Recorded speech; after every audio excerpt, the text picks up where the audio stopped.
Hello friends, मैं नीता भास्कर आप सभी लोगों का अपने यूट्यूब चैनल पर स्वागत करती हूँ। फ्रेंड्स, मैं हिस्ट्री और पॉलिटी दोनों की वीडियो लगातार डाल रही हूँ और आप लोगों से आशा करती हूँ कि वीडियो पसंद आता होगा। फ्रेंड्स, वीडियो पसंद आता है तो उसे लाइक करें, कमेंट करें, शेयर करें और सब्सक्राइब जरूर करें, जिससे कि जब भी मैं नई वीडियो अपलोड करूँ आप लोगों तक नोटिफिकेशन तुरंत पहुँच जाए और आप इसका लाभ ले सकें। जो भी मैं क्वेश्चन बना रही हूँ फ्रेंड्स, बहुत ही महत्वपूर्ण क्वेश्चन है, वेरी इंपॉर्टेंट क्वेश्चन है और आप लोगों के टीजीटी, पीजीटी, यूजी नेट किसी भी एग्जाम के लिए, पीसीएस के लिए भी, किसी भी एग्जाम के लिए क्वेश्चन बहुत ही इंपॉर्टेंट है। फ्रेंड्स, मैंने हिस्ट्री में पूरे मध्यकाल 800 से 12 ईस्वी तक फर्स्ट पार्ट डाल दिया था, यह है पार्ट 2 और इसमें 2-4 क्वेश्चन मध्यकालीन के भी ले लिए थे। तो अब ये आज ये पार्ट खत्म हो जाएगा और फिर नेक्स्ट वीडियो में अगला चैप्टर शुरू करूंगी। तो चलिए फर्स्ट क्वेश्चन पे आ जाते हैं और शुरू करते हैं। फर्स्ट क्वेश्चन हमारे निम्नलिखित में से कौन से मध्यकालीन भारत के प्रसिद्ध विधि वेत्ता थे? ठीक, निम्नलिखित में से कौन से मध्यकालीन भारत के प्रसिद्ध विधि वेत्ता थे? एक है विज्ञानेश्वर, दूसरा है हिमाद्री, तीसरा है राजशेखर और चौथा है जीमूतवाहन। नीचे दिए गए कूटों में से हमें सही उत्तर का चयन करना है। ठीक है, तो 1, 2 और 3, 2, 3 और 4, 1, 2 और 4 और डी है 1 और 3। तो हमारा राइट आंसर है सी, 1, 2 और 4। ठीक है, यह 1, 2 और 4। ठीक है, विज्ञानेश्वर, हिमाद्री, जीमूतवाहन मध्यकालीन भारत के प्रसिद्ध विधिवेत्ता थे। विज्ञानेश्वर, हिमाद्री और जीमूतवाहन ये तीनों थे मध्यकालीन भारत के प्रसिद्ध विधिवेत्ता थे। विज्ञानेश्वर ने याज्ञवल्क्य स्मृति पर मिताक्षरा शीर्षक से टीका ग्रंथ लिखा। ये देखिए, बहुत ध्यान दीजिए, इसे टीका उका के बारे में पूछ लेता है। ठीक है, किस शीर्षक से टीका ग्रंथ लिखा, किसने लिखा, ये सब चीजें बहुत महत्वपूर्ण है और एग्जाम में जरूर आती हैं। ठीक है, तो ये टीका ग्रंथ लिखा। जीमूतवाहन ने दाएं भाग नामक ग्रंथ की रचना की। जीमूतवाहन ने किस उसकी रचना की थी? दाएं भाग की। राजशेखर गुर्जर प्रतिहार शासक महेंद्रपाल प्रथम एवं उसके पुत्र महिपाल के दरबार में रहते थे। इन्होंने कपूर मजरी, काव्य मीमांसा, विशाल भंजिका, बाल रामायण, भुवन कोश, हरिविलास जैसे ग्रंथों की रचना की थी। जो भी बुक्स के नाम है, ये ग्रंथ हैं जो, इनके नाम जरूर आप याद रखें, एग्जाम में जरूर पूछे जाते हैं और यूजीसी नेट में बहुत आते हैं इस तरीके के क्वेश्चन। चलिए नेक्स्ट क्वेश्चन देखते हैं। सेकंड क्वेश्चन हमारा फ्रेंड्स, महान संस्कृत कवि और नाटककार राजशेखर निम्नलिखित में से किसके दरबार से संबंधित थे? तो ये जो कवि और नाटककार थे राजशेखर, निम्न में से किसके दरबार से संबंधित थे? यह है राजा भोज, बी है महिपाल, सी है महेंद्रपाल प्रथम और डी है इंद्र द्वितीय। सेकेंड क्वेश्चन का हमारा राइट आंसर है सी, महेंद्रपाल प्रथम। तो राजशेखर किसके दरबार में से संबंधित थे? इससे संबंधित थे जो है महिपाल प्रथम। ठीक है, नेक्स्ट क्वेश्चन, थर्ड क्वेश्चन हमारा, सूची फर्स्ट राजवंश एवं सूची सेकंड राजधानी को कूट के आधार पर मिलाइए। सूची फर्स्ट है, सूची सेकंड है प्रतिहार, तंजौर, चोल, अहिलवाड़, परमार, धारा, सोलंकी, कन्नौज। कूट हमें मिलाना है, तो हमारा देखते हैं कौन सा कूट सही बैठेगा। ये हम अगर मिलान करेंगे फ्रेंड्स, तो थर्ड क्वेश्चन का हमारा राइट आंसर हो जाएगा, यह है हमारा राइट आंसर डी बैठेगा। ठीक है, डी हमारा राइट आंसर हो जाएगा। जो प्रतिहार हैं, इनकी राजधानी कहाँ थी? इनकी राजधानी थी कन्नौज में। ठीक है, और चोलों की राजधानी तंजौर थी और परमार की थी धारा और धार भी कहते हैं इसे कई जगह, और सोलंकी ये थे अहिलवाड़। ठीक है, मिलान करने पे हमारा राइट आंसर हो जाएगा डी। नेक्स्ट क्वेश्चन देखते हैं। इसका मैंने थोड़ा डिटेल ले लिया था, तो ये आप पहले डिटेल देख लीजिए, फिर हम नेक्स्ट क्वेश्चन देखते हैं। प्रतिहार वंश का संस्थापक नागभट्ट को माना जाता है, किंतु वास्तविक संस्थापक वत्सराज था। प्रतिहार वंश का सर्वाधिक महत्वपूर्ण शासक मिहिर भोज था। प्रतिहारों की राजधानी कन्नौज थी। चोल साम्राज्य की स्थापना विजयालय 250 से 887 ईस्वी ने की थी। तंजौर चोलों की राजधानी थी। तंजौर किसकी राजधानी थी? चोलों की राजधानी थी। परमार वंश का वास्तविक संस्थापक शीयक द्वितीय था। परमार जो वंश था उसका वास्तविक शासक कौन था? शीयक द्वितीय, शीयक सेकंड था। ठीक है। परमाणु की राजधानी धारा थी। ठीक है, कहाँ के क्या थी ये? धारा। ये धारा जो है, या धार मध्य प्रदेश में है, ये एमपी में। चालुक्य अथवा सोलंकी अग्निकुलीन राजपूत थे। इस वंश का संस्थापक मूलराज प्रथम था। सोलंकियों की राजधानी कहाँ थी? वो अहिनवाड़ थी। ये मिलान उलान करने के लिए बहुत आता है। इस तरीके के क्वेश्चन हमें अच्छी तरीके से रटे होने चाहिए, जिससे कि कंफ्यूजन ना हो। चलिए फ्रेंड्स, नेक्स्ट क्वेश्चन देखते हैं। फोर्थ क्वेश्चन है हमारा, गुर्जर प्रतिहार वंश की स्थापना की थी। नागभट्ट प्रथम ने, वत्सराज ने, हर्षवर्धन ने, मिहिरभोज ने। तो फोर्थ क्वेश्चन का राइट आंसर है ये नागभट्ट प्रथम ने। गुर्जर प्रतिहार वंश की स्थापना किसने की थी? नागभट्ट प्रथम ने। ठीक, नेक्स्ट क्वेश्चन। इसमें भी मैंने डिटेल लिया हुआ है, तो डिटेल देख लेते हैं पहले। अग्निकुल के राजपूतों का सर्वाधिक प्रसिद्ध प्रतिहार वंश था। गुर्जरों की शाखा से संबंधित होने के कारण इतिहास में इसे गुर्जर प्रतिहार वंश के नाम से जाना जाता है। गुर्जर जाति का प्रथम उल्लेख पुलकेशिन द्वितीय के ऐहोल लेख में हुआ है। ठीक है, ये ध्यान रखें आप, गुर्जर जाति का प्रथम उल्लेख कहाँ हुआ है? ठीक है, प्रथम उल्लेख पुलकेशिन द्वितीय के कहाँ, कौन से लेख में? ऐहोल लेख में हुआ है। बाणभट्ट के हर्षचरित में भी गुर्जरों का उल्लेख मिलता है। तो देख लें कहाँ कहाँ गुर्जरों का उल्लेख मिलता है। बाणभट्ट का हर्षचरित और पुलकेशिन द्वितीय के ऐहोल लेख। ठीक है। गुर्जर प्रतिहार वंश का संस्थापक नागभट्ट प्रथम 730 से 756 ईस्वी का ग्वालियर अभिलेख से पता चलता है। कहाँ से पता चलता है? ग्वालियर अभिलेख से पता चलता है। ठीक है, कि उसने मलेच्छ शासक की बिसान सेला को नष्ट कर दिया था, जो संभवतः सिंध का शासक था। इस प्रकार नागभट्ट ने अरबों के आक्रमण से पश्चिम भारत की रक्षा की थी। ठीक है, नेक्स्ट क्वेश्चन देखते हैं। फिफ्थ क्वेश्चन है, निम्नलिखित में से किसने, कौन त्रिगुणात्मक संघर्ष का हिस्सा नहीं था? ठीक है, प्रतिहार, पाल, राष्ट्रकूट, चोल। तो इसमें हमें देखना है कौन जो तीनों राज्यों का संघर्ष हुआ था, वो कौन उसका हिस्सा नहीं था। प्रतिहार, पाल, राष्ट्रकूट, चोल में से हमारा राइट आंसर है फिफ्थ का डी, चोल। यानी राष्ट्रकूट, गुर्जर और राष्ट्रकूट, प्रतिहार और पाल, इन तीनों में संघर्ष हुआ था। तो चोल जो थे वो नहीं थे। हर्ष की मृत्यु के बाद कन्नौज विभिन्न शक्तियों का आकर्षण का केंद्र बन गया। इसे वही स्थान प्राप्त हुआ जो गुप्त युग तक मगध का था। इसे महोदया, श्रेयी आदि नामों से अभिव्यक्त किया गया है। अतः इस पर अधिकार करने के लिए 8वीं सदी की 3 बड़ी शक्तियों पाल, गुर्जर और प्रतिहार तथा राष्ट्रकूट। ठीक है, पाल, गुर्जर प्रतिहार जो है एक ही है, ये पाल है, गुर्जर प्रतिहार एक ही है, और राष्ट्रकूट। ठीक है, इन तीनों के बीच त्रिकोणीय संघर्ष प्रारंभ हो गया था। इस संघर्ष में अंतर प्रतिहारों को सफलता मिली थी। ये क्वेश्चन बहुत बार पूछा गया है, पीसीएस में भी पूछा गया है, यूपी पीसीएस में कई बार क्वेश्चन आया हुआ है, और भी राज्यों के पीसीएस में भी पूछा गया क्वेश्चन, और ये टीजीटी, पीजीटी, नेट सब में ये क्वेश्चन पूछा जा चुका है कि ये संघर्ष किसके किसके बीच हुआ था, कौन इसमें शामिल नहीं था, और सफलता किसे मिली है। तो ये ध्यान रखें, इसमें प्रतिहारों को सफलता मिली, यानी गुर्जर प्रतिहार जो थे उनको सफलता प्राप्त हुई है। ठीक है, नेक्स्ट क्वेश्चन देखते हैं। महोदया किसका पुराना नाम है? ये जो महोदया श्री था वो किसका पुराना नाम है? इलाहाबाद, खजुराहो, कन्नौज, पटना। तो 6 क्वेश्चन का हमारा राइट आंसर है सी, कन्नौज। महोदया जो था किसका पुराना नाम है? वो कन्नौज का नाम है।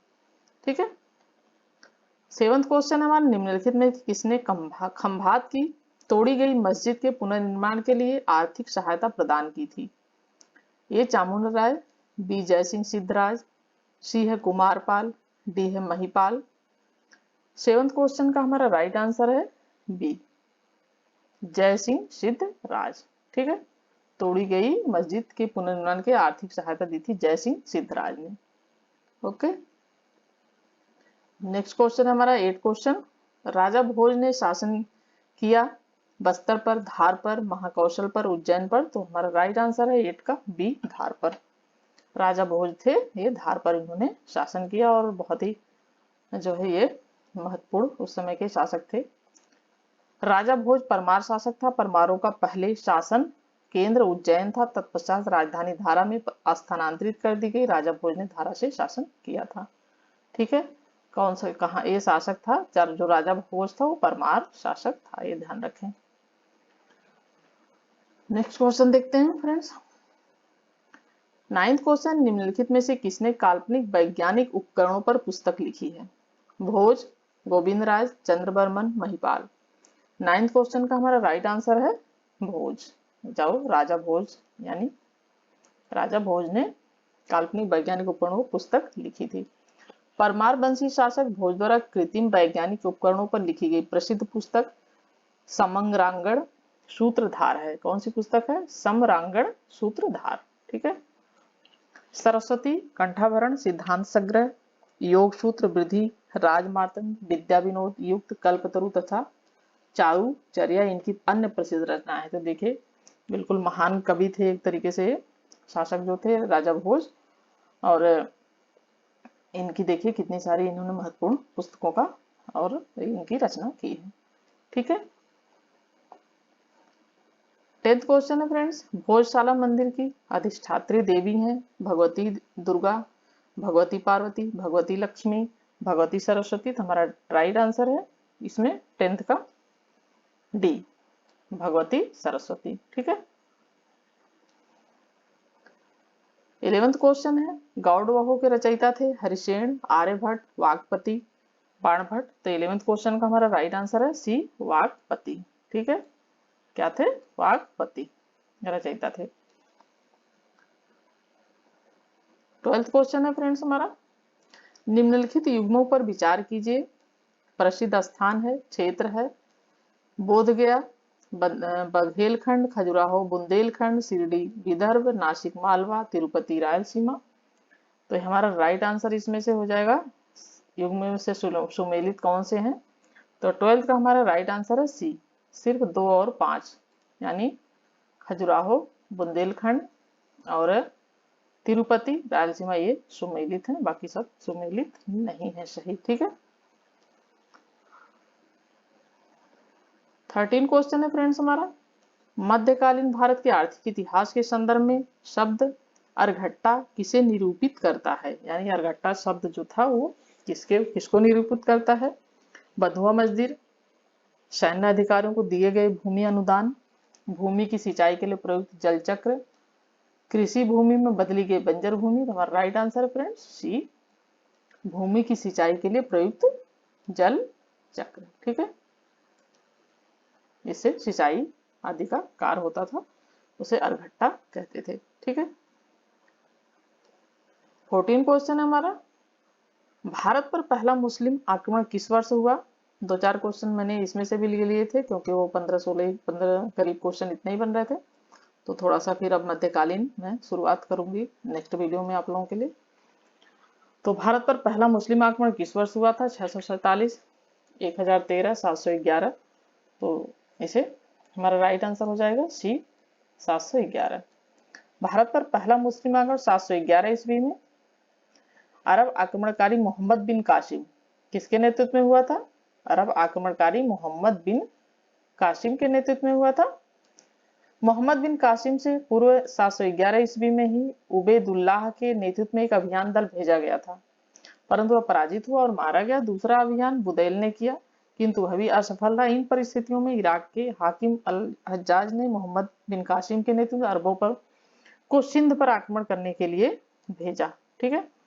भारी संघर्ष के बाद अरबों ने 712 ईस्वी में सिंध पर विजय प्राप्त कर ली। उसी समय सिंध पर चच के पुत्र दाहिर का शासन था। सिंध पर किसका शासन था? ये बहुत ही अच्छा क्वेश्चन है, और ये बार बार इसमें से भी क्वेश्चन आपके लिए बार बार एग्जाम में पूछा जाता है, तो इसे आप ध्यान रखें। सिंध पर चच के पुत्र दाहिर का शासन था। फारसी ग्रंथ चाचनामा से अरबों द्वारा सिंध विजय की जानकारी मिलती है। ये चाचनामा के बारे में बहुत क्वेश्चन बनता है और बहुत बार क्वेश्चन पूछा गया है कि ये किस भाषा में था, कौन सा, और ये इसमें किस विषय में जानकारी मिलती है, क्वेश्चन कई बार है। तो इसमें आप ध्यान रखें, फारसी ग्रंथ है ये, और ये चाचनामा और अरबों द्वारा सिंध विजय की जानकारी इससे मिलती है। ठीक है।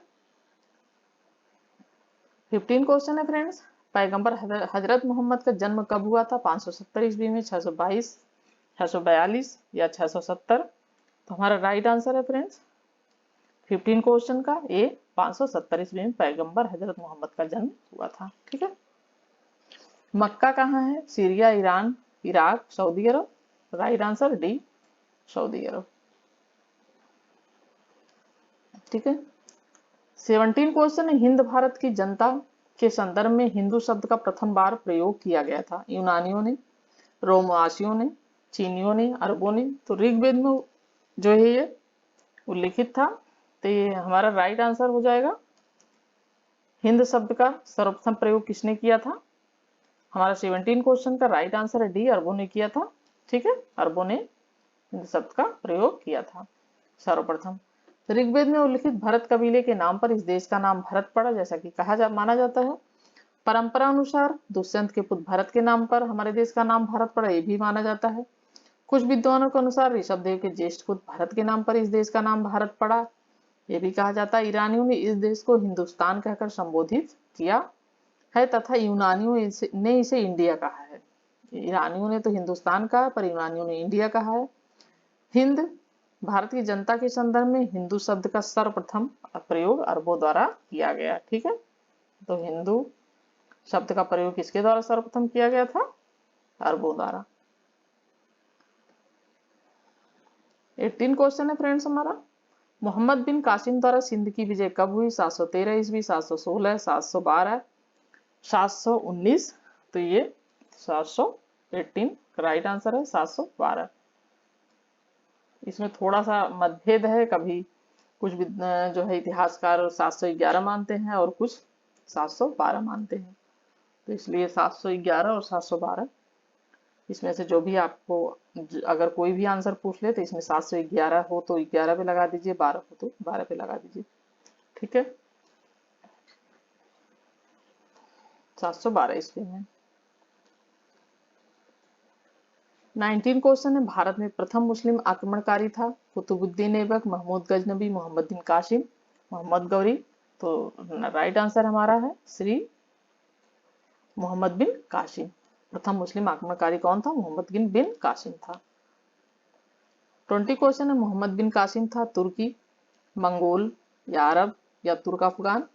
तो 20 का राइट आंसर है सी, अरबियात का था, ये अरबी था। ठीक है, मोहम्मद बिन कासिम एक अरबी था, वह इराक के राजा अल हज्जाज का भतीजा, इराक के राजा अल हज्जाज का भतीजा था।